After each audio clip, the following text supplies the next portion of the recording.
إن الحمد لله نحمده ونستعينه ونستغفره ونؤمن به ونتوكل عليه ونعوذ بالله من شرور أنفسنا ومن سيئات أعمالنا من يهده الله فلا مضل له ومن يضلل فلا هادي له وأشهد أن لا إله إلا الله وحده لا شريك له وأشهد أن محمدًا عبده ورسوله أما بعد فإن خير الحديث كتاب الله وخير الهدي هدي محمد صلى الله عليه وسلم وشر الأمور محدثاتها وكل محدثة بدعة وكل بدعة ضلالة وفي رواية وكل ضلالة في النار فأعوذ بالله من الشيطان الرجيم بسم الله الرحمن الرحيم يا أيها الذين آمنوا اتقوا الله حق تقاته ولا تموتن إلا وأنتم مسلمون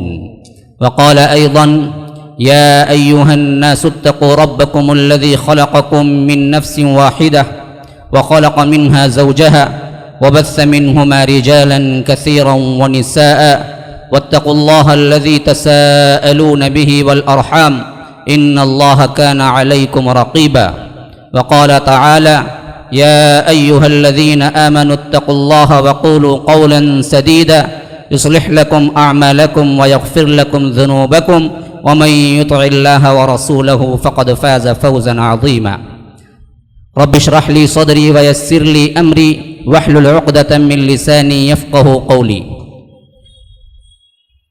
اسٹیج پر موجود معزز علماء کرام خصوصاً جناب الشیخ عبداللہ عمری مدنی حفظہ اللہ جو کہ اس مجلس کے صدر ہیں، برادران اسلام، واجب الاحترام بزرگوں، دوستوں، عزیز ساتھیوں، لائق احترام ماؤں اور بہنوں،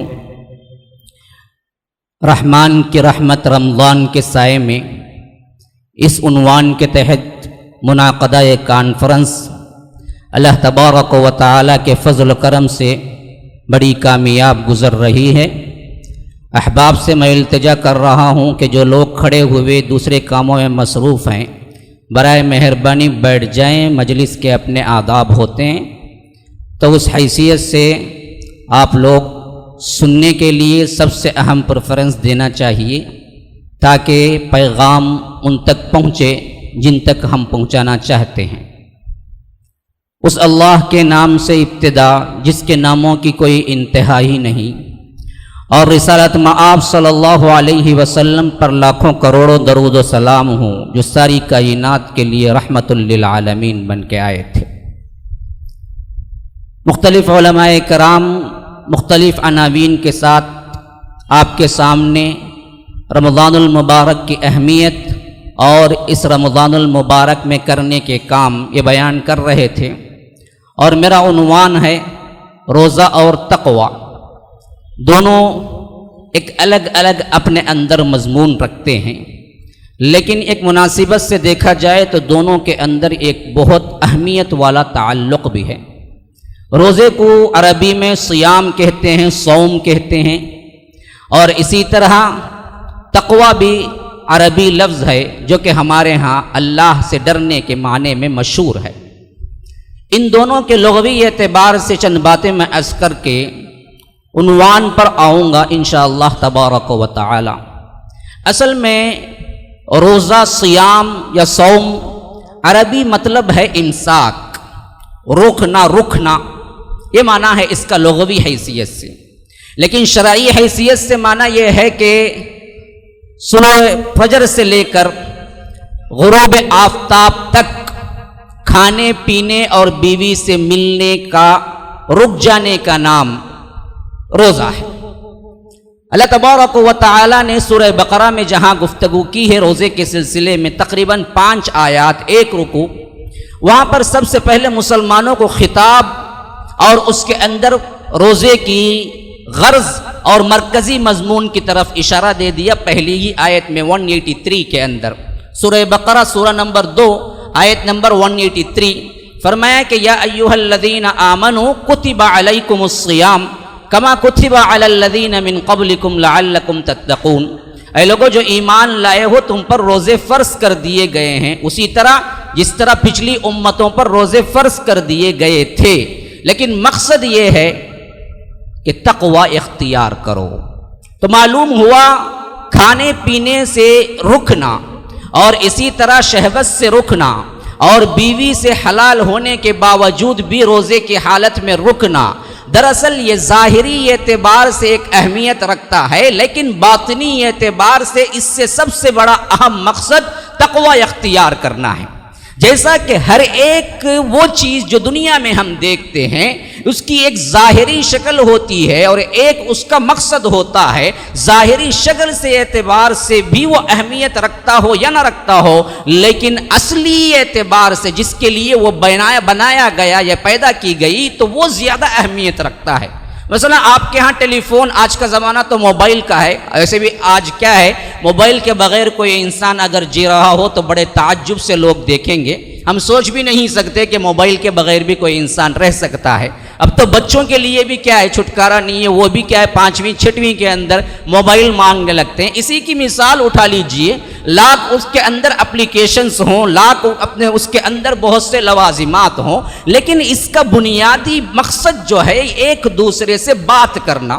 موبائل آپ کا 5,000 کا نہیں 50,000 کا آئی فون 6 لے کے رکھ لیجئے، یا اسی طرح سیمسنگ نوٹ 5 لے کے رکھ لیجئے، 50-60 ہزار کا موبائل تو آپ کے ہاتھ میں ہے، لیکن سم نہیں ہے اور آپ کہتے ہیں کہ میرے پاس موبائل ہے، جو لوگ مسکرا دیں گے پاگل تھوڑا ہے، سم ہی نہیں ہے، کانٹیکٹ کرنے کے لیے تمہارے پاس نیٹ ورک ہی نہیں ہے اور تم کہتے ہو کہ موبائل ہے۔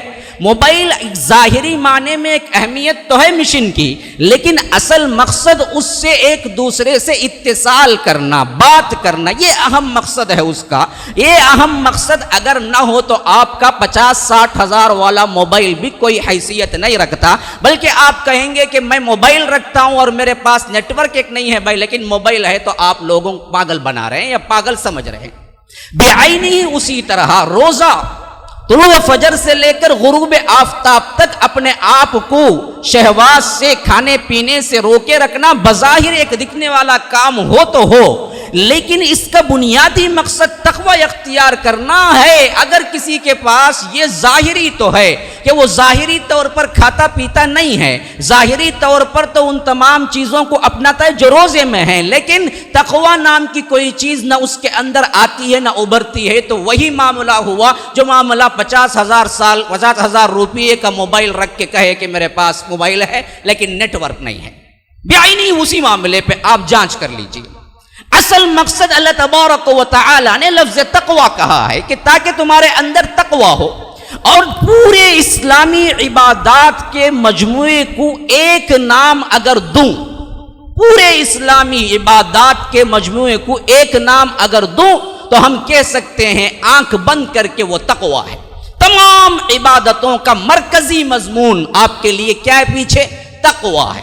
جیسا کہ اللہ تبارک و تعالی نے قربانی کے سلسلے میں فرمایا لن ینال اللہ لحومها ولا دماؤها ولکن ینالہ التقوی منکم، سورہ حج کے اندر فرمایا نہ تمہارا گوشت اللہ کے پاس پہنچتا ہے، نہ تمہارا خون اللہ تبارک و تعالی کے پاس پہنچتا ہے۔ لن ینال اللہ لحومها ولا دماؤها، پہنچتا ہے تو کیا پہنچتا ہے؟ وَلَكِنْ يَنَالُهُ التَّقْوَى مِنْكُمْ، تمہارا جو تقوی ہے وہ اللہ تبارک و تعالی کے ہاں پہنچتا ہے۔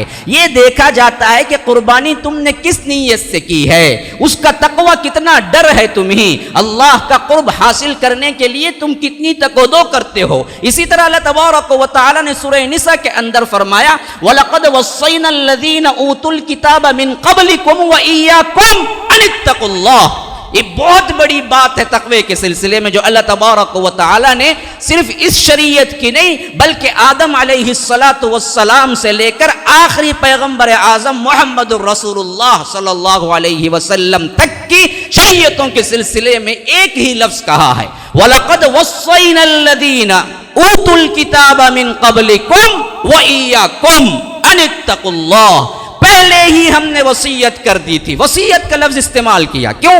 وصیت میں نصیحت سے زیادہ انسان ہوشیار ہوتا ہے, انسان توجہ کرتا ہے. نصیحت بھی ہو سکتی ہے لیکن وصیت کا لفظ انسان کو بڑا اٹریکشن میں لاتا ہے کہ سنو, غور کرو, وہ وصیت کر رہا ہے. تو یہ لفظ استعمال کر کے اللہ نے کہا کہ وَلَقَدْ وَصَّيْنَا الَّذِينَ أُوتُوا الْكِتَابَ مِنْ قَبْلِكُمْ وَإِيَّاكُمْ, اس سے پہلے جتنوں کو ہم نے کتاب دی تھی, اہل کتاب ہوں یا کوئی اور ہوں, ان سب کو بھی ہم نے یہی وصیت کی اور تمہیں بھی ہم یہی وصیت کر رہے ہیں.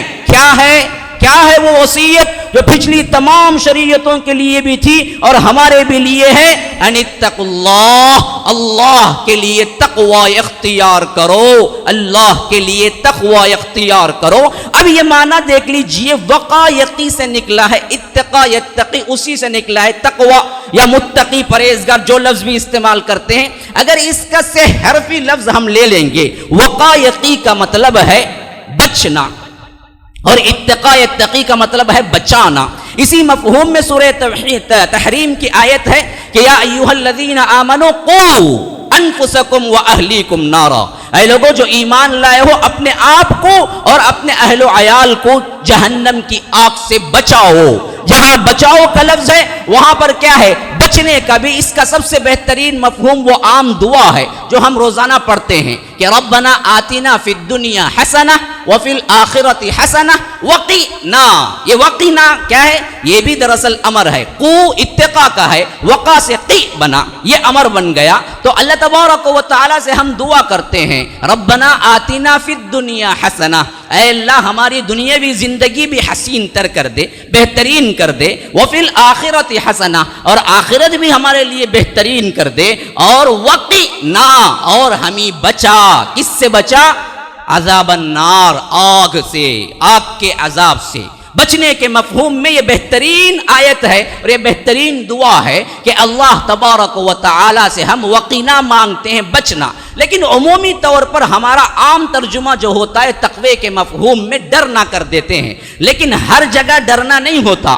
اصل میں بعض جگہ بچنے کے معنی میں بھی استعمال ہوا ہے, اور ڈرنے اور بچنے کے اس تعلق میں تقوی کا اثر کہاں پڑتا ہے تو ہمیں حدیث کا مطالعہ کرتے ہیں. بخاری کے اندر یہ روایت موجود ہے اور یہ مکالمہ کہ حضرت عمر رضی اللہ عنہ سے ایک مرتبہ جب بات چیت ہو رہی تھی, کعب احبار رضی اللہ عنہ, بعض کہتے ہیں کہ وہ کیا ہے تابعین میں سے تھے رحمت اللہ علیہ, غرض کے دونوں بات کر رہے تھے. تو حضرت عمر رضی اللہ عنہ نے پوچھا کہ تقوی کا تمہاری سمجھ کے مطابق کیا مفہوم ہو سکتا ہے؟ کیوں پوچھا؟ یہ دراصل صرف قرآن کے عالم نہیں تھے, یہ اہل کتاب میں بھی بہت بڑے عالم تھے جنہوں نے زندگی کھپائی تھی تورات انجیل کو سمجھنے میں. تو پچھلے کتابوں کا بھی علم تھا, موجودہ کتاب قرآن کا بھی علم تھا. تو بات میں بات چھڑی تو انہوں نے پوچھا کہ تقوی کا مفہوم کیا ہے؟ تو حضرت کعب احبار نے کہا کہ تم کبھی کانٹے دار راستے سے تمہیں گزرنا پڑا ہے؟ انہوں نے پوچھا کہ ہاں, کبھی اتفاق ہوا ہے ایسا. تو پوچھا کہ کیسے گزرے ہو؟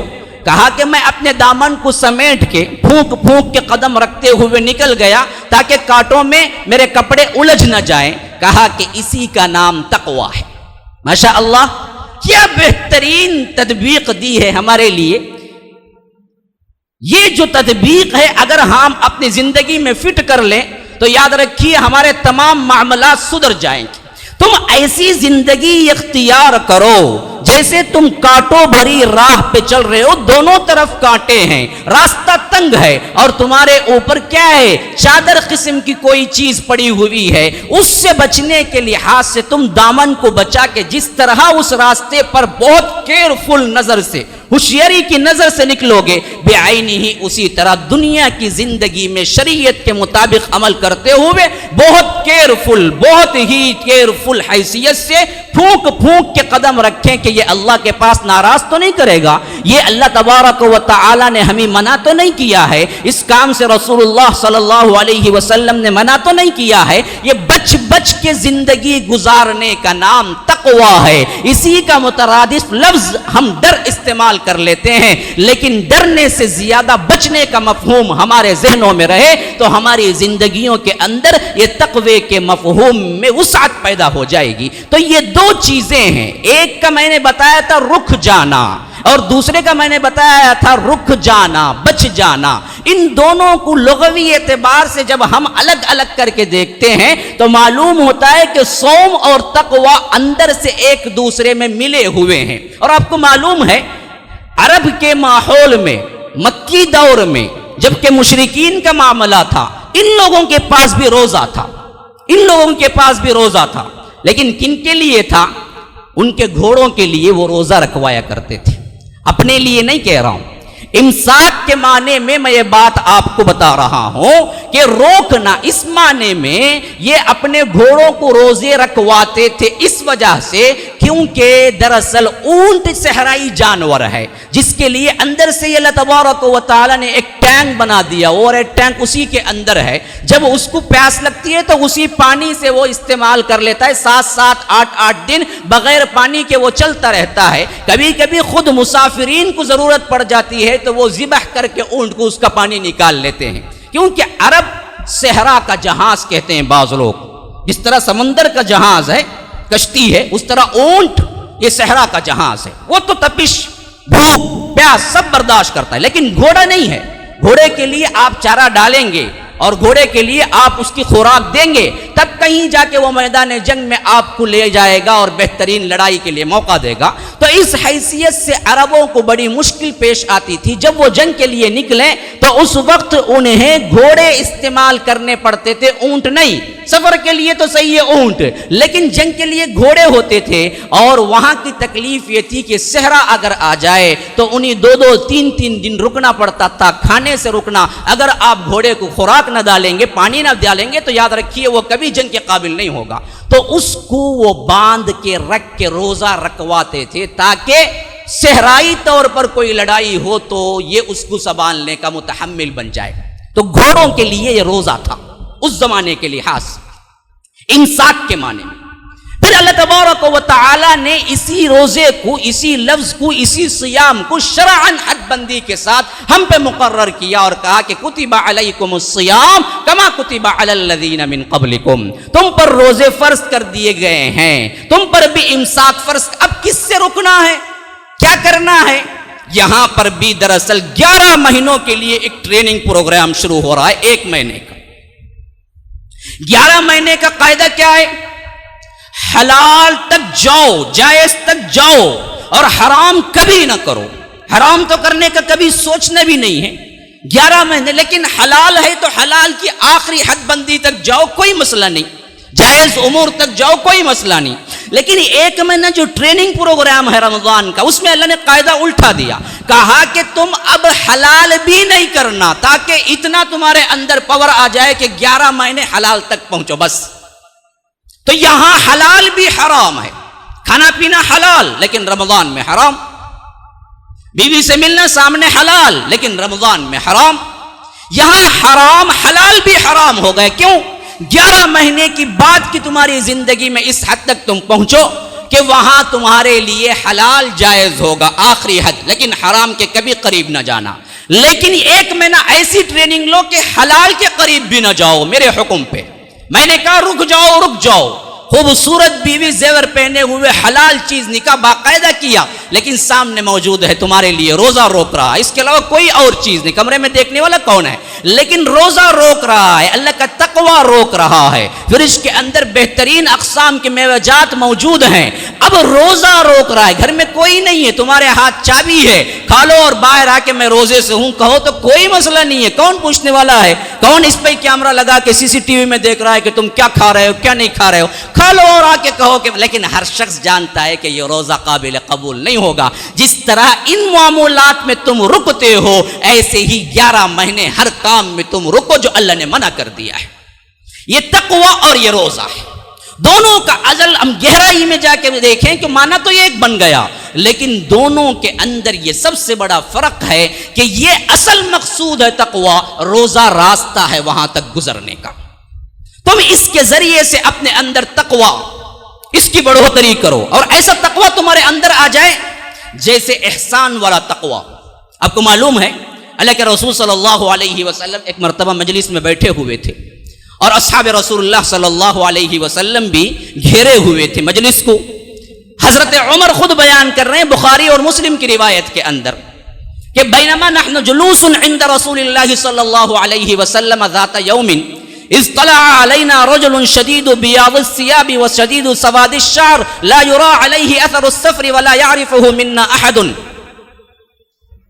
کہ ایک وقت ایسا ہوا کہ اللہ کے رسول صلی اللہ علیہ وسلم کے گردا گرد ہم بیٹھے ہوئے تھے کہ اچانک ایک شخص نمودار ہوا, اور وہ شخص جو نمودار ہوا, جو آیا, اس کی کیفیت کیا تھی کہ سفر کا کوئی نشان نہیں تھا, پراگندگی کچھ نہیں تھی, دھول وغیرہ اٹے ہوئے بال نہیں تھے, اور بالکل جڑے ہوئے بہترین کنگھی کیے ہوئے کالے بالوں کے ساتھ وہ آ کے بیٹھ گئے. حتی جلس الی النبی صلی اللہ علیہ وسلم فاسند رکبتیہ الی رکبتیہ ووضع کفیہ علی فخذیہ. ایسے آ کے سیدھا اللہ کے رسول صلی اللہ علیہ وسلم کے پاس بیٹھے کہ گھٹنے سے گھٹنے ملا دیے اور اپنے ہاتھ کو اللہ کے رسول صلی اللہ علیہ وسلم کے رانوں پہ رکھ دیا. اور اس کے بعد مل اسلام مل ایمان مل احسان کی باتیں ہوئے, طویل حدیث ہے, انشاءاللہ کہیں اور موقع کتاب الایمان کے باب کی ہے. میں تو یہاں تک میں صرف یہ ذکر کرنا چاہتا ہوں. آخری میں حضرت جو آئے تھے وہ حضرت جبرائیل تھے. آخری میں اللہ کے رسول نے پوچھا عمر تمہیں پتہ ہے کون آئے تھے؟ ایک روایت میں ہے کہ کہا کہ جاؤ ڈھونڈ کے لے آؤ. جب وہ ڈھونڈ کے آئے, ایک روایت میں ہے کہ 3 دن ہو گئے تھے. اس کے بعد اللہ کے رسول نے پوچھا پتہ ہے وہ شخص جو پہلے آیا تھا تمہیں وہ کون تھے؟ کہا کہ اللہ و رسولہ اعلم, اللہ اور اس کا رسول ہی بہتر جانتے ہیں. تو اللہ کے رسول صلی اللہ علیہ وسلم نے کہا کہ ھذا جبریل اتاکم یعلمکم دینکم, کہ یہ جبرائیل تھے جو تمہارے پاس تمہارے دین کو سکھانے کے لیے آئے تھے. تو غرض کے وہاں 3واں سوال یہ تھا کہ مل احسان, اللہ کے رسول بتائیے کہ احسان کیا ہے. تو اللہ کے رسول صلی اللہ علیہ وسلم نے فرمایا ان تعبد اللہ کأنک تراہ فإن لم تکن تراہ فإنہ یراک. احسان یہ ہے, ایک احسان سو ہم اردو میں استعمال کرتے ہیں, کیا کرنا, کسی پر احسان کر دینا, کسی پر ہمدردی جتا دینا. یہ احسان کے معنوں میں کیا ہے ہمارے ہاں مشہور ہے, لیکن عبادت میں احسان کا مفہوم جو ہے وہ اللہ کے رسول شرعاً بتا رہے ہیں. فرمایا کہ احسان یہ ہے کہ ان تعبد اللہ کأنک تراہ, تم عبادت ایسی کرو جیسے کہ اللہ کو تم خود دیکھ رہے ہو. یہ بہت احسان کا اعلیٰ درجہ ہے, یہ ہر کس و ناقص کو نہیں ملتا, یہ اللہ کے خاص بندوں کو ملتا ہے.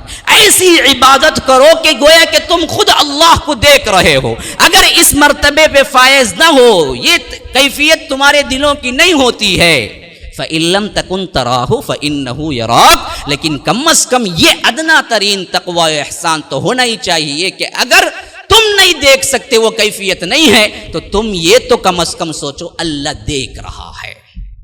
یہ تقوی ہے, یہ احسان کا ادنا ترین مفہوم ہے. اعلیٰ ترین تو ہم خود سے سوچیں, لیکن اللہ دیکھ رہا ہے. جیسا کہ حضرت حسن بصری رحمہ اللہ سے کسی نے پوچھا مجھے گناہ سے رہا نہیں جا رہا ہے, گناہ کر سکتا ہوں؟ انہوں نے کہا کہ جی چاہے کرو. اسے تو کیا تھا, مولوی صاحب ہیں منع کریں گے, چیخیں گے, چلائیں گے, کیا بدبخت ہے تو, میرے سے آ کے پوچھ رہا ہے گناہ کرنے. انہوں نے کہا کہ جی چاہے کرو, لیکن ذرا شرطیں بھی ہیں دیکھ لو. نے پوچھا کہ کیا شرط ہے؟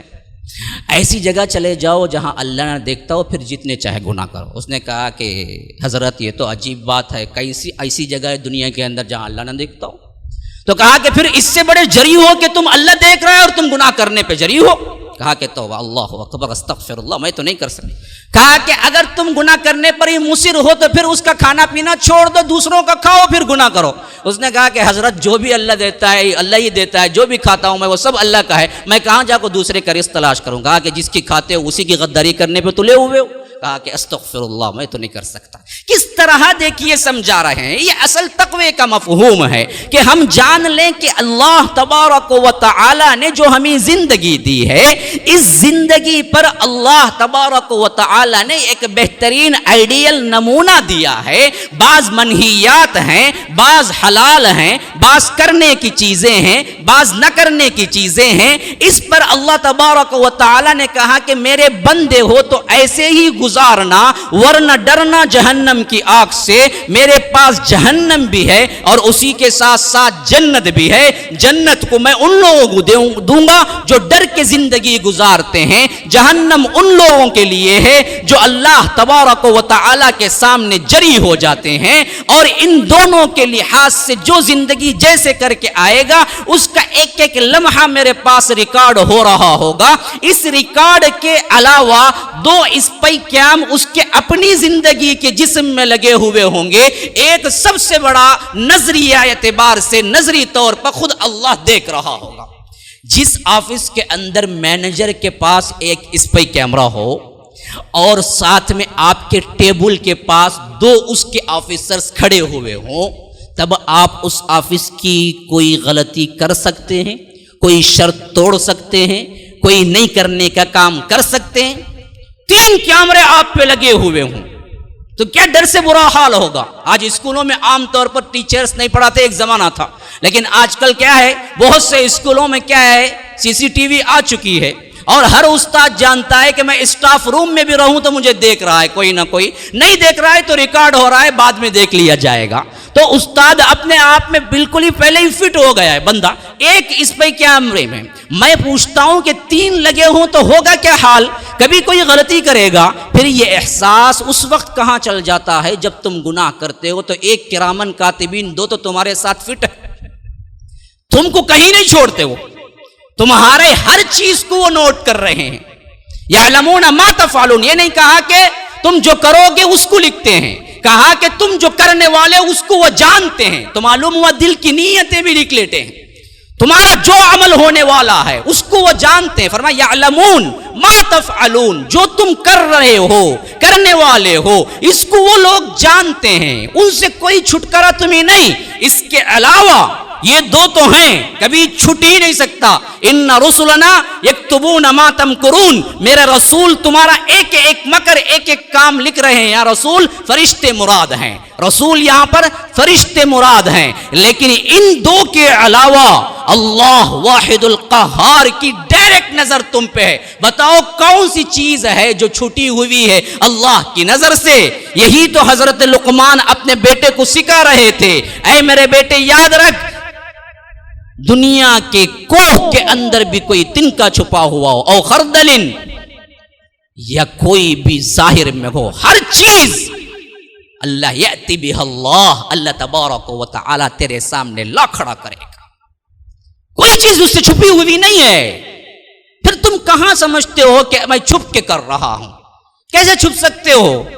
اللہ تو ہر جگہ دیکھ رہا ہے۔ پھر اس کے علاوہ تمہارے 2 فرشتے لگے ہوئے ہیں، 3 تمہارے ساتھ مسلسل لگے ہوئے ہیں نگرانی پہ، اور تم سمجھتے ہو تو میں کیا ہے چھٹکارا پالوں گا، میں بھول جاتا ہوں، اللہ چھوڑ دے گا، فلاں کر دے گا، کیسے کرے گا؟ تو یاد رکھیے ان 2 مفہوم کے اندر اب اپنے لحاظ سے اپنے ذہن کو سیٹ کیجئے روزہ اور تقوی کے اعتبار سے۔ تو ایک تو وہ ہے جو اللہ تبارک و تعالی کا تقوی اختیار کرنا ہے۔ کس کے ذریعے کرنا ہے؟ تمام عبادات کے ذریعے یہی کرنا ہے، لیکن خصوصیت سے روزے کے ذریعے۔ کیوں؟ یہ اس وجہ سے کہ یہ رکھا ہی اس وجہ سے ہے کہ اس کے ذریعے خالص روزے کے ذریعے تمہیں تقوی کی ٹریننگ ہو۔ اور اس حیثیت میں یاد رکھ لیجئے، جیسا کہ شیوخ نے پہلے بھی بتایا تھا کہ ایک واحد عبادت ہے جو کہ انسان کے اندر رکھ رہا ہے یا نہیں، جب تک معلوم نہیں کر سکتے، جب تک وہ خود زبانی نہیں کہتا، یہ اپنے آپ میں خود ایک چھپا ہوا عمل ہے۔ اور اس میں ہر بندہ خواہ کتنا ہی گنہگار ادنا ترین مسلمان ہو، وہ یہ سوچتا ہے کہ اللہ دیکھ رہا ہے، میں کھانا پینا نہیں ہے، اللہ دیکھ رہا ہے۔ یہ اللہ دیکھ رہا ہے تمہاری زندگی میں مسلسل 11 مہینے چلتا رہے، پھر تو تمہاری زندگی سب کی سب بن گئی۔ اور اس کے ثمرات جو ہوں گے وہ کیا ہے؟ یہ ایک تقوی ہے جس کے اختیار کرنے کا اگلے پچھلوں کو حکم ملا، اور جس کے اختیار کرنے سے تمہارے دنیاوی اور دینی تمام پرابلم سالو ہو جائیں گے۔ وَمَن يَتَّقِ اللَّهَ يَجْعَل لَّهُ مَخْرَجًا وَيَرْزُقْهُ مِنْ حَيْثُ لَا يَحْتَسِبُ وَمَن يَتَوَكَّلْ عَلَى اللَّهِ فَهُوَ حَسْبُهُ إِنَّ اللَّهَ بَالِغُ أَمْرِهِ. سورہ طلاق میں اللہ تبارک و تعالی نے فرمایا جو اللہ تبارک و تعالی سے ڈرتا ہے، یتق اللہ یجعل له مخرجا ويرزقه من حيث لا يحتسب، ہم اسے ایسی راہ نکالیں گے دنیاوی کشادگی کی، پیسے کی، دولت کی، جہاں سے وہ سوچ کے بھی نہیں دیکھا ہوگا. لیکن دیں گے کب دیں گے؟ جب وہ تقوی اختیار کرے گا. لوگ سمجھتے ہیں تقوی تو آخرت میں ملنے والا اجر ہے اس کا، نہیں، دنیا میں ملنے والا اجر ہے میرے بھائیوں. اور وہ دنیا میں ملنے والا اجر کیا ہے؟ بے حساب طور پر تمہارے زندگی کی کشادگی کر دے. اللہ تبارک و تعالیٰ تمہیں دولت سے مالا مال کر دے. لوگ آج کیا کیا بزنس نہیں کرتے اپنی دولت کو بڑھانے کے لیے. ایک اللہ کا تقوی اختیار کرو، اللہ تبارک و تعالیٰ گارنٹی دے رہا ہے کہ میں اس کے رزق کو کشادہ کر دوں گا، اور وہاں سے اسے دوں گا جہاں سے اس کا گمان بھی نہیں ہوگا، جہاں سے اسے گمان بھی نہیں ہوگا وہاں سے میں اسے رزق دوں گا، وہاں سے اسے بزنس کرواؤں گا. لیکن شرط یہ ہے کہ تم متقی بن جاؤ. اسی طرح فرمایا کہ ان تتقوا اللہ یجعل لکم فرقانا وَيُكَفِّرْ عَنْكُمْ سَيِّئَاتِكُمْ وَيَغْفِرْ لَكُمْ. فرمایا کہ ایک اللہ سے ڈرنا اختیار کر لو تو اس کا نتیجہ نکلے گا کیا؟ اللہ تمہیں ایسی بصارت دے گا، ایسی عقل دے گا، ایسی سلیم الفطرت دے گا جس کے ذریعے سے تم حق و باطل کو پہچان لو گے، کون سا حق ہے کون سا باطل ہے. بس پوری آخرت کی زندگی جس پہ ڈیپینڈ ہے وہ بصارت تمہیں اللہ دینے کے لیے تیار ہے. آج ہمارا مسئلہ کیا ہے جی؟ ہر کوئی یہ کہتا نظر آتا ہے مولوی صاحب انہوں ایک بولتے ہیں، تمہیں ایک بولتے ہیں، انہوں بھی قرآن بولتے ہیں، تمہیں بھی. کہاں جانا مولوی صاحب؟ کہاں بھی جانے کی ضرورت نہیں. تقوی اختیار کرو، تمہیں صحیح طور پر حق کیا ہے باطل کیا ہے اللہ دکھا دے گا. ان تتقوا اللہ، اگر تم اللہ سے ڈرو گے، یجعل لکم فرقانا، ہم تیرے لیے فرقان دیں گے. فرقان فرق کرنے والا حق و باطل کے درمیان. تمہیں صحیح کیا ہے جس کے کام کرنے سے تمہیں جنت ملنے والی ہے، جس سے اللہ کی رضا ملنے والی ہے، جس سے اللہ تبارک و تعالیٰ کی خوشنودی ملنے والی ہے، جس سے اللہ تبارک و تعالیٰ کی سرفرازی ملنے والی ہے. ایک کام کرو، تقوی اختیار کرو، ہم خود تمہیں وہ بصارت دے دیں گے، ہم خود تمہیں وہ عقل دے دیں گے، ہم خود تمہیں وہ فہم دے دیں گے جس کے ذریعے سے تم پہچان لوگے کہ یہ حق ہے یہ باطل ہے. ان تتقوا اللہ یجعل لکم فرقانا ویکفر عنکم سیئاتکم، کہ اللہ تبارک و تعالی تمہارے سارے گناہوں کو محو کر دے گا، مٹا دے گا. کفارے کا ایک مطلب کیا ہے؟ مٹا دینا. کفر بھی اصل میں ایک مطلب میں چھپا دینا، مٹا دینے کے لیے استعمال ہوتا ہے. تو یاد رکھیے یہ بھی اللہ تبارک و تعالی گارنٹی دے رہا ہے. لیکن آئے گا کہاں سے؟ آنے والا رمضان المبارک کے اندر تم جو روزہ رکھو گے، یہ روزہ خالی خولی تمہارا طعام و شراب کو چھوڑ دینا نہ ہوگا. پیسہ رہ جانا اللہ کو پسند نہیں ہے، یا اللہ ڈکٹیٹر نہیں ہے کہ تمہیں پیسہ رکھ کے خوش ہو. ابو ہریرہ رضی اللہ عنہ کی روایت ہے، جیسا کہ ابھی شیخ نے فرمایا تھا، من لم يدع قول الزور والعمل به فليس لله حاجة في ان يدع طعامه وشرابه. جو روزہ رکھ کے بھی جھوٹ نہیں چھوڑتا، من لم يدع قول الزور، برا عمل نہیں چھوڑتا، اللہ کو ایسے روزے کی کوئی حاجت نہیں کہ اس کا کھانا پینا وہ بھوکا رہے چھوڑ کے. لیکن نہ جھوٹ چھوڑا ہے، نہ تبدیلی ہوئی ہے، نہ اس کے اندر سچ آئی ہے، نہ تقوی ابھرا ہے، ایسے روزے کی اللہ کو کوئی حاجت نہیں ہے. یہ بھوکا رہنا ہے بس، اس کے علاوہ کوئی اجر نہیں ہے. ہم کیا سمجھتے ہیں؟ روزہ رکھ لو، لیکن ہمارے 24 آورس کے جو کچھ بھی کام ہوتے ہیں، اللہ کی قسم کھا کے بتلاتا ہوں کتنی تبدیلی ہوتی ہے. ٹی وی کا کوئی شیدا ہے تو وہ ٹی وی برابر دیکھتا ہے، کرکٹ کا کوئی دیوانہ ہے تو وہ کرکٹ برابر دیکھتا ہے، فحاشی کا کوئی دیوانہ ہے تو وہ فحاشی برابر کی کرتا ہے، گالی گلوچ کا کوئی اسیر ہے تو وہ گالی گلوچ برابر دیتا رہتا ہے. حرام کھانے کی عادت جس کو ہے حرام کمائی کرتا رہتا ہے. پھر پوچھو کہ روزے سے ہوں کائی کا روزہ؟ یہ کون سا روزہ ہے؟ یہ کون سی اصطلاح کا روزہ ہے؟ اللہ کے رسول صلی اللہ علیہ وسلم نے تو بات سیدھے طور پہ پہنچا دی. روزے کی ایسی کوئی حاجت اللہ کو نہیں ہے کہ تم کھانا پینا چھوڑ دو. صرف اس کے ذریعے سے اصل میں تقوی ابھارنا ہے. یہ تقوی ہی نہیں آیا پھر تو روزہ کوئی چیز نہیں ہے. اللہ کو ایسی روزے کی کوئی ضرورت نہیں ہے. تو سب سے پہلی چیز فرمایا قول الزور، جھوٹی گواہی، جھوٹی بات، جھوٹ. اللہ کے لیے میرے دوستو، اللہ کے لیے میرے دوستو 24 آورس میں تمہارے جو 8 آور کام کرنے کی ہیں، کم از کم اسی پہ تو غور کر کے دیکھ لو کتنے کتنے جھوٹ ہوتے ہیں جو ہم کہتے ہیں. کبھی تکیے پہ سر رکھتے ہو تو جھوٹ ہی کی نسبت کاؤنٹنگ کر لو کہ کل کتنے بولا تھا، آج کتنے بولا ہوں، اور کمی کتنی کی ہوئی ہے. اور رمضان المبارک کے روزے رکھنے کے باوجود بھی میرے ہاں کی تبدیلی کتنی ہوئی ہے. اگر کوئی تبدیلی نہیں ہے تو یاد رکھو آپ نے روزہ نہیں رکھا، کھانا پینا چھوڑ دیا، بس اس کے علاوہ کوئی چیز نے حاصل نہیں کی. تو فرمایا کہ یہ چیز سب سے اہم ہے کہ روزے کے اندر تقوی ہو تو تقوی کو اختیار کرنے کی باتیں کی جائیں.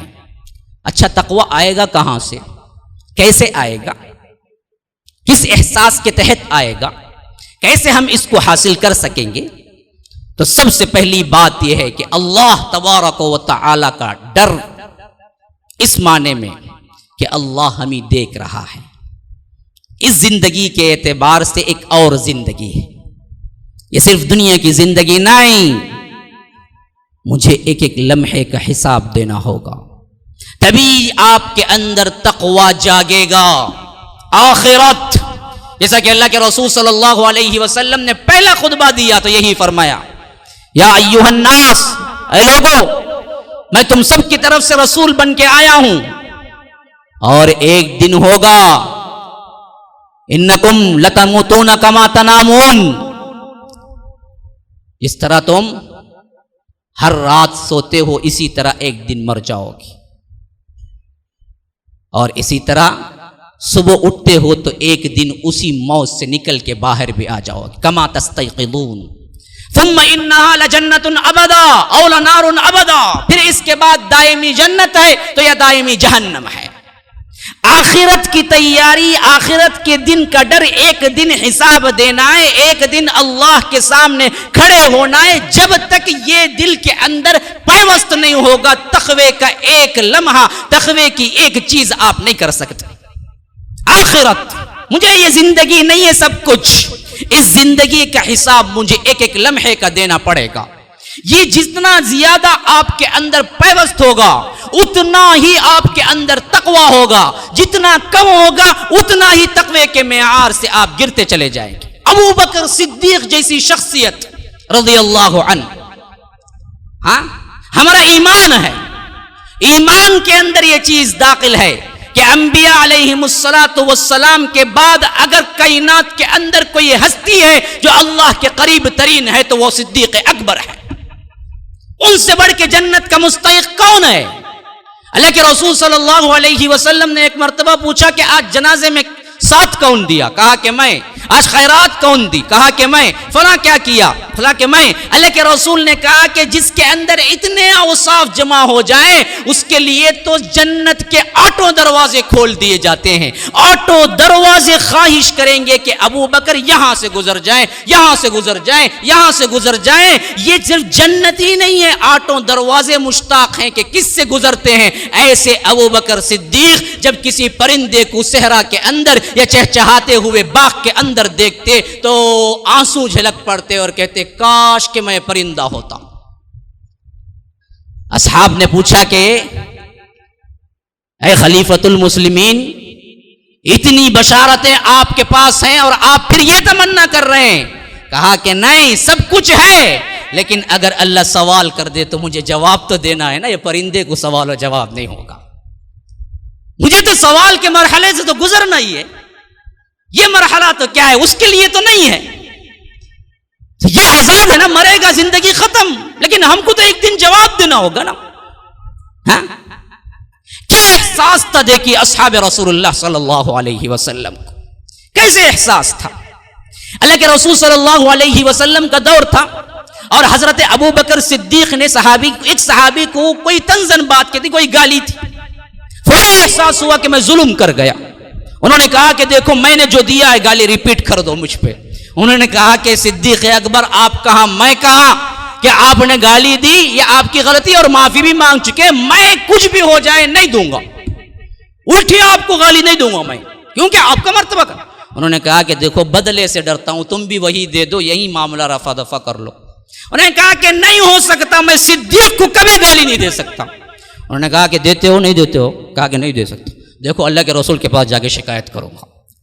واہ، یہاں تو الٹا. یہاں دیکھیے لوگوں نے کہا کہ عجیب صدیق ہیں، عجیب ہے، آپ ہی گالی دیے، زیادتی کی، اب شکایت بھی آپ ہی کرنے جا رہے ہیں۔ کہا کہ اس وجہ سے نہیں، اس وجہ سے کہ کہیں بدلے میں کل اللہ تبارک و تعالی پوچھ نہ لے۔ یہ ہے صدیق تو کیا ہے، آگے بڑھی ہے۔ خود اللہ کے رسول صلی اللہ علیہ وسلم مرض الوفات کے 2-3 دن پہلے آتے ہیں مجلس میں، بڑی حالت میں، بخار چڑھی ہوئی ہے، اور حضرت علی اور حضرت عباس کے بیٹے فضیل کے کندھوں پہ ہاتھ رکھے ہوئے آتے ہیں، اور صحابہ بیان کرتے ہیں ایسے آتے ہیں جیسے ان کے پاؤں رینگ رہے تھے، پورا رکھنے کے لیے سکت نہیں تھی۔ اور اللہ کے رسول صلی اللہ علیہ وسلم آئے، بیٹھے، نماز پڑھائی، خطبہ دیا، تو خطبے کے بعد کہا کہ لوگوں دیکھو، مجھے امید ہے کہ میں بہت زیادہ دن تمہارے درمیان رہنے والا نہیں ہوں، اگر مجھ سے کوئی زیادتی ہو گئی تو وہ اٹھے اور لے لے آج بدلہ، کل اللہ کے سامنے سوال نہ کر دینا۔ کون ہے جس کے لیے اللہ تبارک و تعالی نے یہ فرما دیا کہ لیغفر لک اللہ ما تقدم من ذنبک وما تأخر علیک، اللہ کے رسول آپ کے اگلے پچھلے تمام گناہ معاف ہو گئے، لیکن اللہ تبارک و تعالی کا ڈر حساب آخرت کا ایسا کہ اللہ کے رسول صحابہ کو عام منادی دے رہے ہیں کہ مجھ سے کچھ زیادتی ہو گئی، مجھ سے کوئی قرض لیا ہے یا کسی کو قرض دینا ہے تو یہی رفع دفع کر دے، کل قیامت کے دن میرے ہاتھ سے کچھ نہیں ہوگا۔ کون ہے؟ سرور کائنات ہیں۔ کون ہے؟ سید العرب والعجم ہیں۔ کون ہے؟ رحمت للعالمین ہیں۔ وہ اگر اس طرح ڈریں تو پھر ہما شما کی کیا حیثیت، ہم کس کھیت کے مولی ہیں؟ ہمارا تقوی کہاں چلے جاتا ہے جب ہم گناہوں میں ڈوب جاتے ہیں؟ یاد رکھیے، یہ ابو بکر صدیق تھے۔ ایک مرتبہ حضرت ابو بکر صدیق صدقے کے اونٹوں کے لیے جا رہے تھے، وہاں پر جہاں صدقے کا مال ہوتا ہے، تو ایک شخص نے کیا ہے، دامن پکڑ کے کچھ مانگا، کہا کہ میں تو دیکھ نہیں جا رہا ہوں، واپس آ کے تمہیں دوں گا۔ اس نے کہا اچھا، لیکن تھوڑی دور اندر گئے تو پلٹ کے دیکھا تو وہ شخص برابر آ رہا تھا۔ صدیق کو تھوڑا سا غصہ آ گیا اور ان کے ہاتھ میں ایک چھوٹی سی لاٹھی تھی اور اس سے ایک مار دیا، لیکن فوری طور پر احساس ہوا کہ میں نے غلطی کر دی، حالانکہ خود خلیفہ تھے اس وقت اور زیادتی بھی اس کی تھی۔ انہوں نے کہا کہ میں واپس آ کے دوں گا، لیکن وہ شخص صبر نہ کر سکا اور پیچھے پیچھے ہی آ گیا، تو چھڑی لی، اس کے ہاتھ میں دی، کہا کہ مجھے مارو۔ نے کہا کہ صدیق اکبر کو تو میں نہیں مار سکتا۔ اس نے کہا تجھے مارنا ہوگا۔ حضرت عمر ساتھ میں تھے، یہ منظر دیکھ رہے تھے، آگے بڑھ کے کہا کہ خلیفۃ المسلمین، اس کا کوئی اور بھی تو حل ہو سکتا ہے۔ تو رونے کے انداز میں حضرت ابوبکر صدیق نے کہا کہ پھر تو بتاؤ میں کیسے اللہ سے چھٹکارا پاؤں، کیسے میں بدلا پاؤں، اگر یہ نہ مارے گا تو اللہ پوچھے گا۔ حضرت عمر نے کہا کہ خلیفۃ المسلمین ایسا کیجئے، آپ اس کو اتنا زیادہ اور دے دیں اپنی طرف سے تاکہ یہ وہ مار بھول جائے اور آپ سے خوش ہو جائے۔ کہا کہ آپ نے صحیح فیصلہ کیا، اور کہا کہ دیکھ میرے مار کے بدلے اتنے کھجور میں زائد تمہیں دے رہا ہوں کہ میں نے تجھے کیا ہے یہ معاف کرنے کے لیے دے رہا ہوں، صرف ایک چھڑی کا بدلہ۔ کتنا ظلم کرتے ہیں ہم رات دن لوگوں کے اوپر، ہمیں احساس بھی نہیں ہوتا، اور ظلم بھی ظلم اس انداز میں کرتے ہیں کہ بھائی بھائی پہ ظلم کر رہا ہوتا ہے، بھائی بہن پہ ظلم کر رہا ہوتا ہے، اپنے تو ظلم کرنا تو دوہرا گناہ ہوتا ہے۔ یہ رمضان المبارک کے روزے رکھتے ہوئے بھی آپ کتنا ظلم کر جاتے ہیں۔ ہم تو ایک ظلم صرف یہی سمجھتے ہیں لوگ لوگوں پہ کرتے ہیں، لیکن ہمیں احساس ہی نہیں ہوتا ہے ہر گناہ تم اپنے آپ پہ ظلم کرتے ہو۔ ہاں، وما ظلمناہم ولکن کانوا انفسہم یظلمون۔ اللہ تبارک و تعالی خود فرما رہا ہے کہ یہ ہر گناہ جو کر رہے ہیں یہ خود اپنے آپ پہ ظلم ہے، میں نے ان پر ظلم نہیں کیا عذاب دے کر، یہ خود اپنے آپ پہ ظلم کر رہے تھے۔ تو گناہ ظلم ہے، یاد رکھ لیجئے، سب سے بڑا گناہ ان الشرک لظلم عظیم، شرک ہے۔ تو اپنے آپ کو گناہ کے لیے تیار پاتے ہو تو یاد رکھو یہ کسی کا نقصان نہیں، خود اپنے آپ پہ ظلم کر رہے ہو تم، اپنے آپ پہ ظالم نہ بنو۔ کل قیامت کے دن آگ سہنے کی ہمت نہیں ہے، اللہ پوچھتا ہے فما اصبرہم علی النار، کہ تم اتنے جری ہو کہ آگ میں میری جانے کے لیے تیار بیٹھے ہو؟ نہیں ہو سکتا ہے۔ ہماری آج کی یہ گرمی سنبھالی نہیں جا رہی ہے تو جہنم کی آگ جو 69 درجے زیادہ ہے، اللہ کے رسول صلی اللہ علیہ وسلم ابن خزیمہ کی روایت کے اندر فرمایا کہ 2 مرتبہ سمندر اور ندی کے پانی سے دھلا کے یہ آگ بھیجی گئی ہے جو یہاں دیکھتے ہو، اور اس کے علاوہ 70واں درجہ ہے۔ ایک تو 70 درجوں میں تقسیم کر کے تپش کو کم کر دیا، اور دوسرا 2 مرتبہ پانی سے دھلا کے بھیجا. یہاں کی آگ تم نہیں سہ سکتے ہو, آگ تو آگ بہت دور کی بات ہے, گرمی نہیں سہ سکتا ہے, تو وہاں کی آگ کہاں سہے گا بندہ. لوگ سمجھتے ہیں کہ چلو جی توحید والے ہیں, ہم تو مسلمان ہیں, ایک نہ ایک دن تو جنت میں جائیں گے ہی نا. جہنم میں گئے تو کیا ہے 2-3 دن. میں پوچھتا ہوں کہ ایک لمحہ جانے کے لیے بھی کون تیار ہوگا؟ ایک لمحہ جانا بھی بدبختی نہیں ہے وہاں پر. جنت چلا گیا یہ اور بات ہے, لیکن ایک لمحے کے لیے بھی جانا, اس کا ایک خوبصورت ترین منظر اور بچنے کا یہ رمضان المبارک کا روزہ ہے. اس روزے کے ذریعے آپ نے فضائل رمضان سنا, آپ نے مسائل روزہ سنا. اب اس کے بعد اس تقوی کو اپنے آپ میں مضبوطی کے ساتھ باندھ لیجیے. آج ہمیں کیا ہے سب سے اہم ضرورت, اور رمضان المبارک میں اس سے اہم ترین ضرورت کیا ہے؟ تقوی اختیار کیا جائے, اللہ سے ڈرا جائے, اور ڈر اس معنی میں کہ بچ بچ کے زندگی گزارا جائے. ایک ایک لمحہ, ایک ایک معاملہ آپ کے سامنے ہو تو آپ پہلے یہ جج کریں کہ یہ اللہ کے سامنے کیسا ہے, قابل قبول ہے, جائز ہے, حلال ہے یا حرام ہے یا مشتبہ ہے. اس کا ایک واضح تصور حدیث کے اندر جو موجود ہے وہ میں آپ کو سناتا ہوں. فرمایا کہ ان الحلال بین وان الحرام بین وبینہما امور مشتبہات لا یعلمہن کثیر من الناس. فرمایا کہ دیکھو حلال واضح ہے, کہا حرام واضح ہے, اس کے درمیان بہت سے مشتبہ چیزیں ہیں. دیکھو جو لوگ کثیر لوگ, بہت سے لوگ نہیں جانتے, لا یعلمہن کثیر من الناس. اور اس کے بعد اس کی ایک مثال چھوٹی سی سمجھ لیجئے. ادھر شراب حرام ہے, پانی حلال ہے, بیچ میں سگریٹ آ گیا, اور بہت سے لوگ بولتے 40 مرتبہ پیے تو جی مکروچ کتے جی, وہ تو 40 مرتبہ انہیں کیا نہیں کریں گا, انہیں 29 مرتبہ 53 مرتبہ پی لیا, بعد پھر ایک 6 مہینے چھوڑ لگا, پھر ایک مرتبہ شروع کریں گا.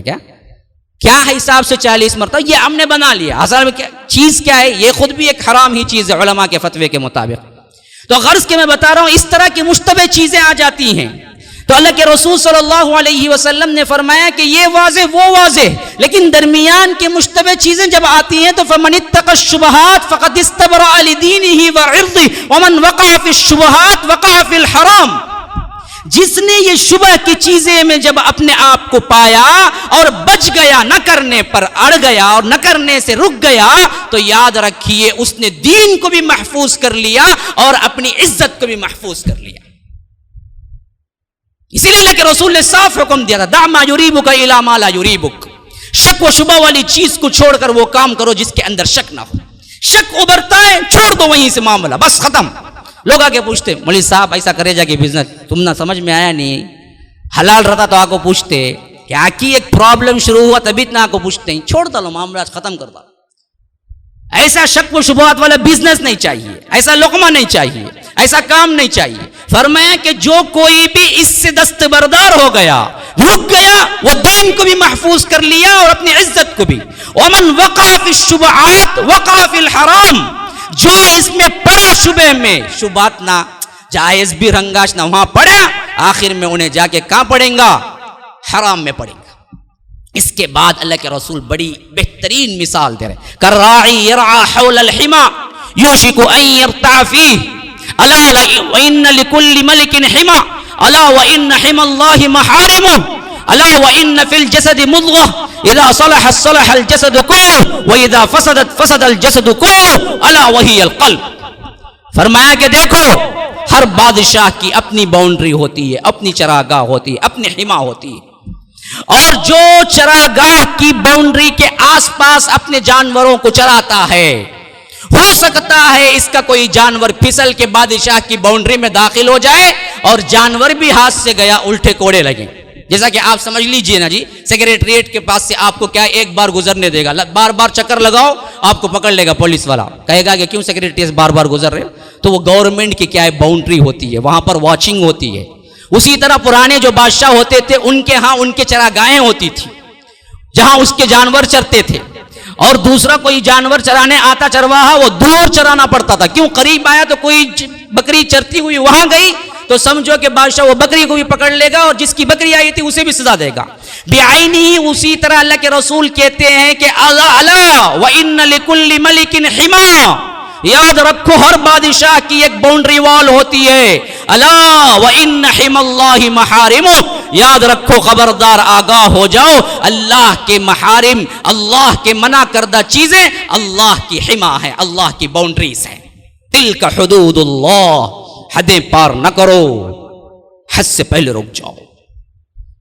شک و شبہ میں نہ پڑو، شک سے پہلے رک جاؤ. یہ اللہ کی حما ہے، اللہ کی باؤنڈری ہے. الا وان لکل ملک حما، الا وان حما اللہ محارمہ. اس کے بعد اس کا ایک بہترین نسخہ اللہ کے رسول نے دیا ہے، کہا کہ الا وان لکل ملک حما، الا وان حما اللہ محارمہ. الا وان فی الجسد مضغہ، کہا کہ لوگوں تمہارے دل کے اندر ایک گوشت کا لوتھڑا ہے. اذا صلحت صلح الجسد کلہ، اگر یہ صحیح ہو گیا تمہارا سارا جسم صحیح ہو گیا. وَإِذَا فَسَدَتْ، اگر یہ خراب ہو گیا فَسَدَ الْجَسَدُ كُلُّهُ، سارا جسم تمہارا خراب ہو گیا. الا، آگاہ ہو جاؤ، وہی القلب، وہ تمہارا دل ہے. اسی لیے اللہ کے رسول نے فرمایا التقوی ہا ہونا، التقوی ہا ہونا، التقوی ہا ہونا، وَأَشَارَ إِلَى سَبْعِ 3 مرات. اللہ کے رسول صلی اللہ علیہ وسلم نے کہا کہ تقوی یہاں ہے، تقوی یہاں ہے، تقوی یہاں ہے. 3 مرتبہ اللہ کے رسول نے قلب کی طرف اشارہ کر کے کہا تقوی دل میں ہوتا ہے. تو دل سدھر جائے، دل بن جائے. حضرت لقمان علیہ السلام کے بارے میں آتا ہے کہ ان کا مالک، وہ غلام تھے، مشہور تو یہی ہے. تو ان کا مالک ایک مرتبہ کہا کہ سب سے اچھی چیز بکری کی پکا کے لے آنا. انہوں نے اس وقت دل لیا، زبان لیا، لا کے پیش کر دی. وہ اوپر نیچے دیکھا کہ عجیب بات ہے، گوشت کا کوئی کیا ہے، ران کا ٹکڑا لے آئے گا کیا، دوسرا اچھا پسلی کی، ہمیں تو چاپس بڑا پسند ہے نا، پسلی کی ہڈی کا گوشت کھاتے ہیں لوگ، تو یہ لے آئے گا. لیکن اس نے تو کیا زبان لائی ہے تو دل لایا، خیر کھا لیا. دوسرے دن کہا کہ بکری کی سب سے بدترین چیزوں میں سے پکا کے لیا. حضرت لقمان نے اس وقت بھی زبان لایا، دل لایا.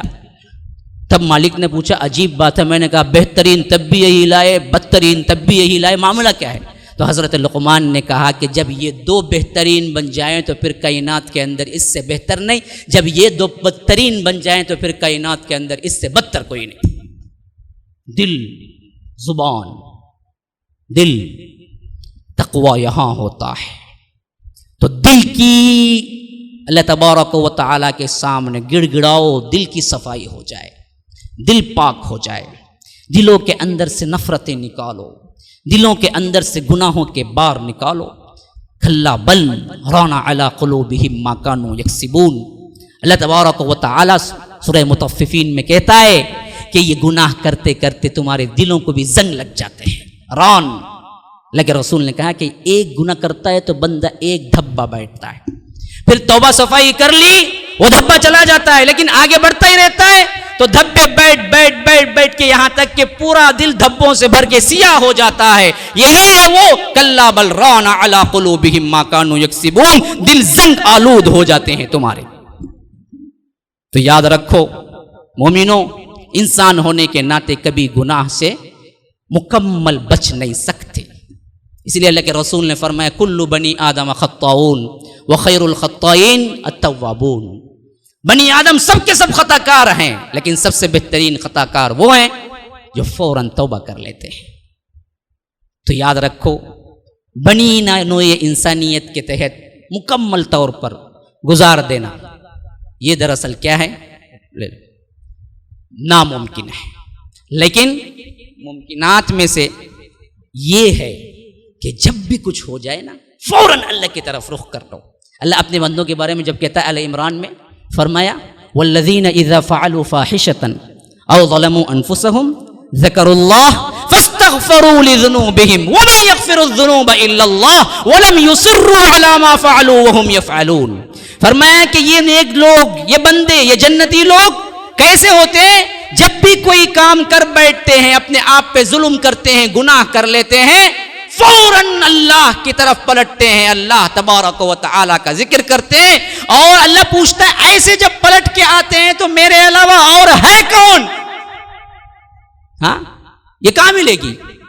مارکیٹ میں مل جائے گی مغفرت تمہیں، یا ولیوں کے دربار میں مل جائے گی، یا بزرگوں کے پاس مل جائے گی یا درگاہوں کے دہلیزوں سے مل جائے گی؟ نہیں، یہ ایک ایسی چیز ہے صرف رب العالمین کی طرف سے مل سکتی ہے۔ تو اللہ بڑے پیار سے خطاب کرتا ہے گناہوں سے توبہ کرنے والوں کے لیے، وَمَن يَغْفِرُ الذُّنُوبَ إِلَّا اللَّهُ، اللہ کے علاوہ کون ہے جو تمہارے گناہوں کی مغفرت کرے؟ کر دیتا ہوں میں تمہیں۔ لیکن ان کی سب سے بڑی صفت یہ ہوتی ہے وَلَمْ يُصِرُّوا عَلَى مَا فَعَلُوا، گناہ تو کرتے ہیں، اصرار نہیں کرتے، بار بار نہیں کرتے۔ ہاں، حضرت آدم نے بھی گناہ کیا، حضرت شیطان نے بھی گناہ کیا۔ آدم نے معافی مانگی، نبی بن گئے، شیطان نے اصرار کیا، شیطان بن گیا۔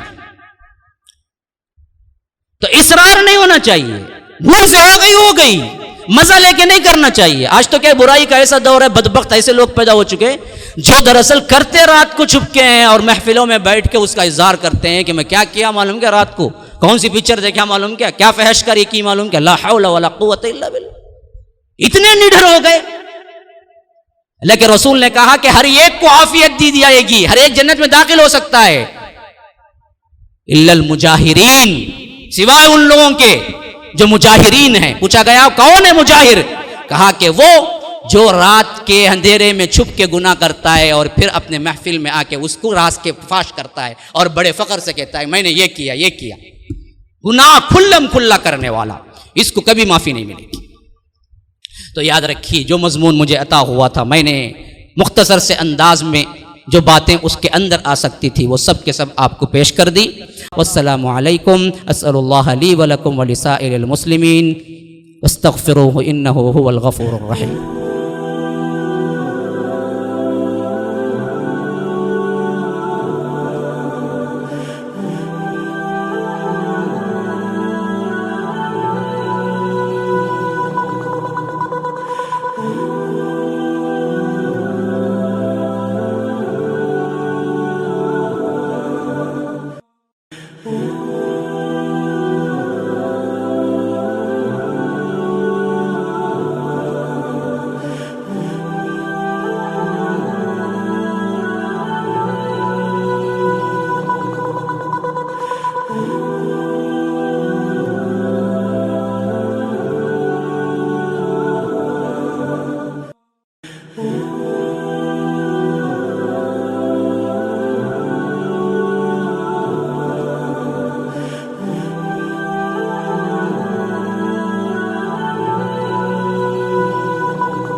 Oh